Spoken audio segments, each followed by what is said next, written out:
25 octobre 2023, mesdames et messieurs, bonsoir et bienvenue au rendez-vous de l'actualité sur ESAE TV. Voici le sommaire. 108 députés de la 9e législature nommés et promus dans l'ordre national. Le président de la République, Patrice Talon, l'a décidé à travers un décret pris en date du 4 septembre 2023 et ce conformément au test. 68 députés, dont 25 femmes, sont à travers le décret pris par le chef de l'État à leur première nomination dans l'ordre national. Plus de détails dans cette édition. L'ancien maire de Ouidah et opérateur économique Séverin Adjovi a bénéficié d'une réduction de peine d'emprisonnement et 2 millions de francs CFA d'amende dans le dossier l'opposant à l'État béninois et à la société Etisalat Bénin. Une réduction de peine qui suscite réactions et commentaires dans le rang des citoyens. Vous suivrez dans ce 19h quelques-uns qui se sont prononcés. La Fédération béninoise de boxe a présenté à la presse ce mardi à son siège la ceinture Wabou, remportée par le jeune boxeur béninois Damien Zanou au championnat régional de l'Union ouest africaine de boxe au Nigeria. Le résumé du championnat dans un instant. L'École supérieure d'administration, d'économie, de journalisme et des métiers de l'audiovisuel ESAE offre de nouveaux challenges pour l'année universitaire 2023-2024. Étudiantes et étudiants, parents d'élèves nouveaux bacheliers, ESAE, c'est la garantie d'une formation de qualité à des conditions très avantageuses. À Gbedjromede, à Kpakpa, à Boumekalavi et Parakou, inscrivez-vous en administration générale, administration du travail et de la sécurité sociale, trésor et finances publiques, impôts, diplomatie et relations internationales, journalisme et métiers de l'audiovisuel, gestion des marchés publics, planification et développement local, sciences économiques, sciences juridiques et toutes les filières des sciences de gestion. ESAE vous offre des bourses, demi-bourses et de réductions pour les premières inscriptions dans toutes ces filières. Waouh! En licence 1, 2 et 3 et en master, bénéficiez jusqu'à 50% de réduction sur tous nos sites. N'est-ce pas génial? Infoline. ESAE Gbedjromede, 3e rue à droite en quittant le carrefour Le Jador pour la BIBE Jéricho ou au plus 229 90 93 65 21 98 98 14 00 à Kpakpa au plus 229 52 88 33 33 à Boumekalavi au plus 229 52 88 44 44 Parakou au plus 229 52 46 12 12.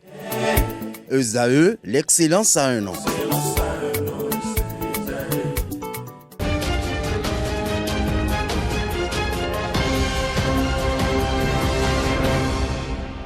À nouveau, bonsoir, ravi de vous retrouver et bienvenue si vous nous rejoignez. Le président de la République, Patrice Talon, a nommé et promu 108 députés de la 9e législature dans l'ordre national. La décision a été prise à travers un décret en date du 4 septembre 2023 et ce, conformément au test. Selon l'article 1er de la loi numéro 2002-17 du 7 février 2007, modifiant et complétant l'article 2 de la loi numéro 94-029 du 3 juin 1996 portant réorganisation de l'ordre national du Bénin, les députés membres de l'Assemblée nationale sont nommés ou promus au grade de commandeur de l'ordre national du Bénin dès leur entrée en fonction. En application de cette disposition, 7 des 108 députés de la 9e législature sont élevés à la dignité de Grand Croix de l'Ordre national. Les 7 députés avaient été élevés à la dignité de Grand Officier. Parmi ceux-ci, on note Robert Bihan, Lazare Serwetor, Barthélémy Kassa, Nicaise Fayon et Hervé Réromain.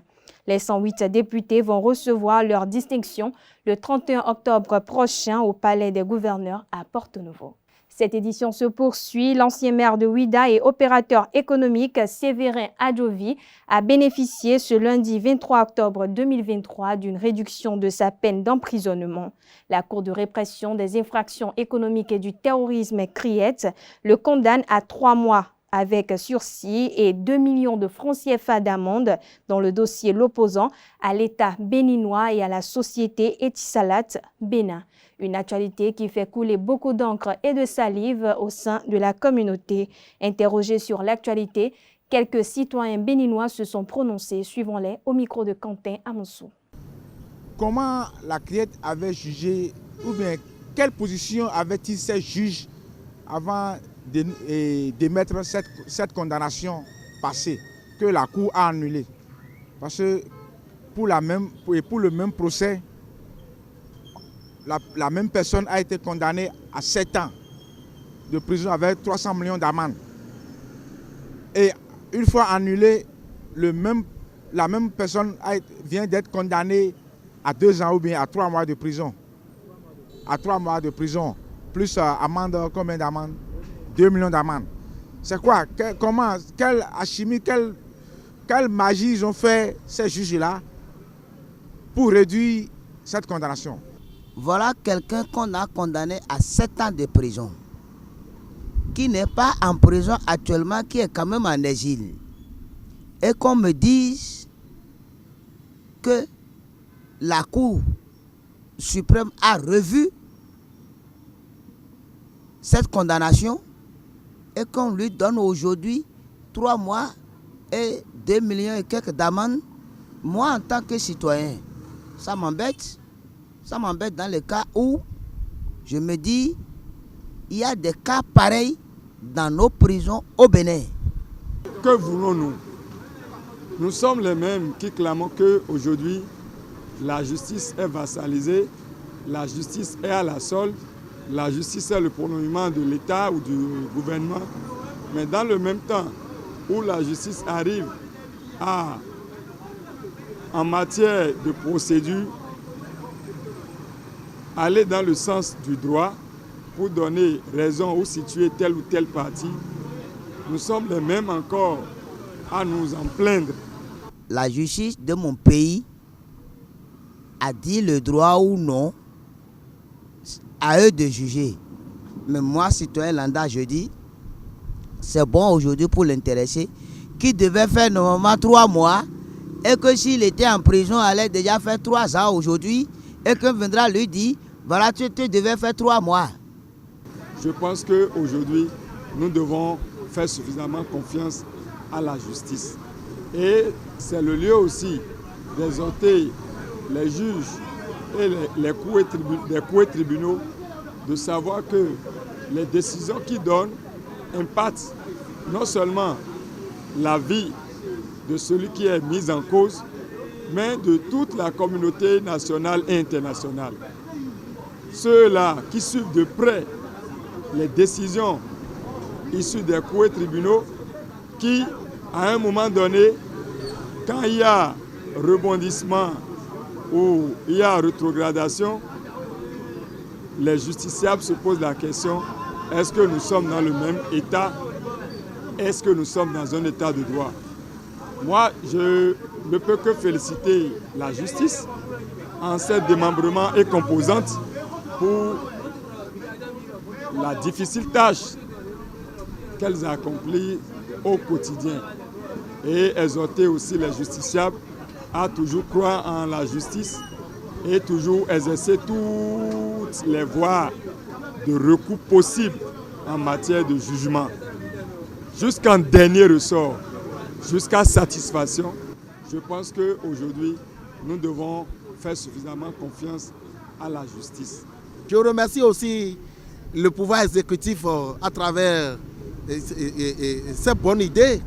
À travers ces bonnes idées. Donc je le remercie beaucoup pour que notre papa puisse revenir dans le pays au sain et sauf, pour qu'on travaille la main dans la main pour que la paix règne dans le pays. On parle société à présent. L'infidélité peut être définie comme le fait de partager des relations intimes et sexuelles avec une personne différente de son ou sa partenaire. Mais l'infidélité pourrait-elle conduire au divorce? Quelques citoyens béninois répondent à cette question au micro de Francis Farami et Nansirine Fatoumbi. C'est une raison capitale. Si la femme me trompe là, je vais la chasser directement. Il ne faut même pas hésiter avant de le chasser. Si tu maries une femme, la femme n'a pas le droit d'aller tricher ailleurs. Mais l'homme peut partir aller chercher une autre femme. Tant que la femme s'est unie avec l'homme, la femme n'a pas le droit de tricher encore ailleurs. Ça, ce n'est pas une bonne chose. Il arrive qu'on se voit, qu'on se marie spontanément, sans connaître l'autre. C'est tout ce qui arrive. Et aussi, il y a un problème de stérilité. Que si c'est une femme qui est stérile, Et l'homme a cherché, il n'a pas trouvé enfant. Ça peut aussi amener le divorce. L'homme a droit à marier au moins 2 à 3 femmes. Mais la femme a droit à un seul homme. C'est comme ça. Il y a les femmes en majorité qui font ce système-là. Et ils sont chez leur mari et pourtant, tu vas les voir dans des chambres de passage. C'est pas bon. C'est pas du tout bon. Donc, sincèrement, l'homme peut tout faire. L'homme peut tout faire, mais la femme, elle est condamnée de rester là où chez son mari, c'est tout. Mais c'est quelque chose qui existait depuis la nuit des temps. Hein. Ça ne date pas d'aujourd'hui. Donc plus l'être humain, le monde est en train d'évoluer et l'être humain s'accroît. Donc ce serait encore plus grave. Si moi je sens un jour ma femme a triché ailleurs, je ne vais pas encore la regarder, je vais la chasser en même temps. Parce qu'il y a d'autres qui disent qu'on va les amener dans notre famille, puis on va leur laver les pieds. Ça, c'est inutile. Si tu le laves ça, tu as encore aggravé la situation, mon frère. Renvoie-la totalement. Mais si tu l'amènes au village et puis on la lave encore le pied, si elle revient, c'est le plus pire qu'elle va faire. Donc, selon elle, donc ça veut dire que tu l'as ouvert. La grande porte, tu fais ce qu'elle veut. Si elle fait, tu vas l'amener, tu vas encore laver le pied, elle va encore revenir une fois. Ça, c'est pas une bonne chose. L'infidélité de l'homme ou de la femme ne suffit pas qu'on aille au divorce. Mais après l'infidélité, il y a d'autres choses qui viennent, qui suivent l'infidélité. Parce que j'ai ma femme et je la vois avec un autre homme dans une position inacceptable. Alors, vous-même, regardez vous-même non, les réactions qui vont suivre.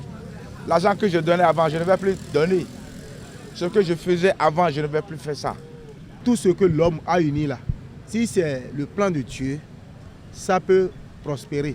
Mais si ce n'est pas le plan de Dieu, et c'est les humains qui ont fait le plan sans voir le côté spirituel, sans voir comment le demain, ça sera le demain, tout ça là peut amener le divorce.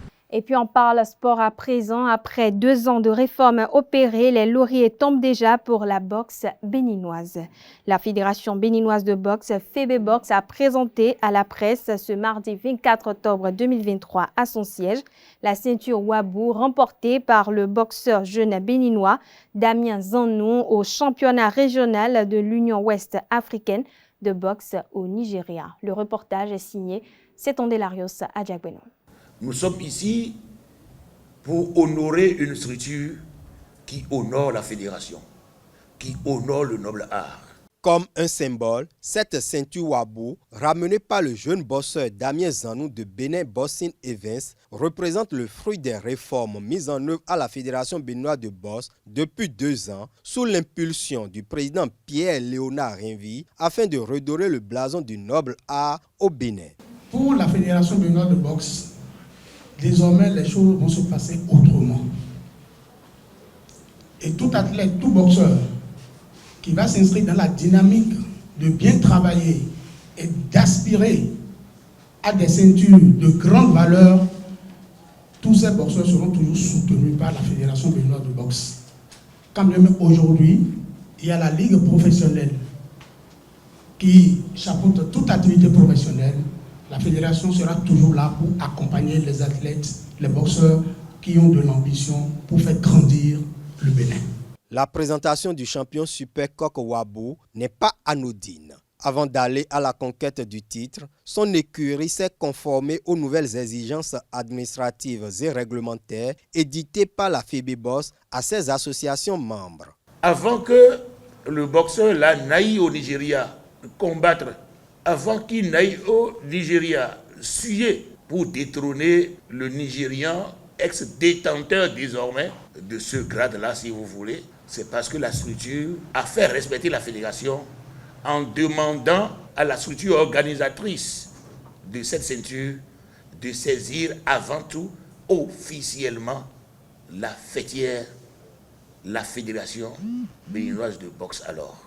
Et comme si cela ne suffisait pas, ils ont encore eux-mêmes saisi la fédération pour dire, à la suite, nous vous saisissons, nous acceptons que notre poulain aille représenter le Bénin, aille, disons, faire briller le Bénin. À travers la prouesse du jeune pugiliste, la FEBEBOS réaffirme son engagement à accompagner tout boxeur tourné résolument vers le professionnalisme. Grâce à cette ceinture Wabou, il est déjà inscrit dans le ranking silver de l'ABU et qui débouchera tantôt sur la WBC francophone. Et vous allez sentir désormais un net changement en ce qui concerne la carrière de ce boxeur. Et la détermination de la fédération et du ministère, c'est de l'accompagner pour atteindre cet objectif. La fédération va jouer son rôle afin que d'autres boxeurs puissent lui emboîter le pas. La nouvelle dynamique insufflée à la boxe béninoise est bien appréciée par plusieurs acteurs du mouvement sportif. D'où la présence du secrétaire général de la Fédération béninoise de football à cette cérémonie de présentation de ceinture. Dès qu'un athlète sur le plan international, sur le plan régional sort et gagne comme ça, un trophée, ramène une ceinture, ça fait la fierté de tout le pays, ça fait la fierté des responsables, ça fait la fierté de nous tous. Donc, c'est témoigner notre admiration, non seulement au président de la fédération et son comité, mais également aux responsables du club et surtout à l'athlète que je voudrais que nous applaudissions tous. En attendant la célébration d'autres succès de la boxe béninoise, la fédération annonce un partenariat avec son homologue de football pour étoffer son équipe d'officiels. Avant la cérémonie de présentation de la ceinture, le comité exécutif de la FEBEBOS s'est entretenu avec Benoît Marcel Dato, le nouveau ministre des Sports. Initialement annoncé au siège de la fédération, cette rencontre a finalement eu lieu au ministère des Sports en raison des contraintes d'agenda de l'autorité. Pierre-Léonard Rimvi, le président de la FEBEBOS, a levé un coin de voile sur les sujets abordés avec le patron des sports. Suivez plutôt. Il a dit de dire à la presse qu'elle sera sollicitée bientôt de manière à outrance. Et qu'il ne vient que d'arriver, qu'il est en train de mettre la fondation. Et dès qu'il va finir de faire la fondation, que vous aurez les informations qui s'imposent. Le travail à la base n'a pas besoin de tambour ni trompette. Le travail de relance n'a pas besoin de tambour ni trompette. C'est ces explications. Et autour de ces propos, il amorce un virage où pour lui, il va créer bientôt des commissions mixtes, fédération, de discipline par discipline, avec les cadres du ministère, pour que l'on puisse sortir un carnaval qui va permettre au gouvernement d'apporter le nécessaire en matière d'équipement, le nécessaire en matière de soutien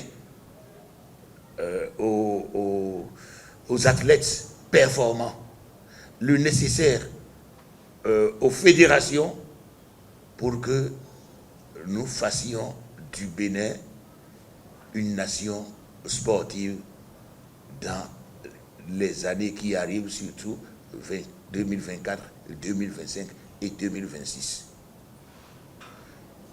Et pour cela, il dit, si on ne s'entend pas, si la fédération et le ministère ne font pas une synthèse d'idées, qui ne saura pas quoi aller vous dire. Vous, hommes des médias, vous qui êtes chargés, n'est-ce pas, de parler dans les oreilles de la nation, du peuple béninois. Et c'est pour ça qu'il nous invite encore à une séance le jeudi prochain, où se trouveront d'ailleurs toutes les disciplines, toutes les fédérations. Et le vrai boulot va commencer. Et qu'il aura les documents synthèse, et vous demandez à vous, hommes de presse, à vous, journalistes émérites, de venir maintenant l'écouter et de surveiller les fédérations avec lui. Parce que chaque fédération doit pouvoir déposer désormais un PTA, un plan de travail annuel. Et ces plans seront publiés. Et si la boxe annonce un combat pour mars, avril ou mai, et vous n'avez pas ça, c'est à vous de dire attention au relais. C'est un peu ce qu'il veut mettre en place. Il a félicité la fédération de boxe parce que nous lui avons présenté notre plan stratégique de développement. Il en est sidéré et il a dit qu'il prend acte, mais que ces cadres vont l'aider à parfaire ce que nous avons déjà fait. Et nous allons être appelés désormais à regarder dans la même direction. Voilà, chers internautes, ainsi prend fin cette édition. Merci de l'avoir suivi, merci de votre fidélité. À très bientôt pour le même plaisir.